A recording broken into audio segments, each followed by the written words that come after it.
tek spitalet duhet të ketë më shumë rregullsi, më shumë mjek, sepse e kam vajzën 13 vjeçe, edhe po ngrihem na Durrësi, shkoj në Tiranë, sepse nuk kam mjek Durrësi. Nuk njeh sëmundjet mjeku. Unë vete në Tiranë po bëj 1 vit e 3 muaj, shkoj çdo muaj në Tiranë. Edhe psikologe nuk ka Durrësi. Edhe një psikologe të thjesht. Spitali nuk ma merr me sipër. Thot psikologja s'është për mua. Unë s'jam për këtë punë. Nuk e dim se ku jemi, nuk ka lagja mjek, nuk ka spitali mjek, nuk ka rrugë, nuk e ku vete dhe ti kërkosh një ndihmë një personi, nuk të përgjigjet kush. Po pse si ke shkruaj direkt kryeministri, ka bërë një portal bashkëqeverisi ai?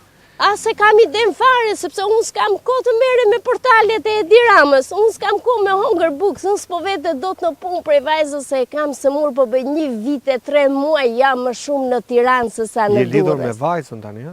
Jam lidhur totalisht, jetoj vetëm me një rrogë 600.000 lekë të tim shoqi, që mua 400 ca mijë lekë më vete vetëm rrugë e Tiranës. Nuk të mbështet shteti fare për vajzën? Fare, për asgjë shteti, fare. Nuk meriton kemp? Jo, fare, nuk ma kanë dhënë. E kam bërë, kam kërkuar kudo dhe më kanë thënë që nuk e përfiton. Dilja vetë, shkon në punë. Ku dalë vajzën, unë 13 vjeçe? Kush më mban mua në punë? Unë 3 ditë jam në Tiranë, 2 ditë jam në Durrës. Kush më mban mua vajzën? Kush më kujdeset mua për fëmijën?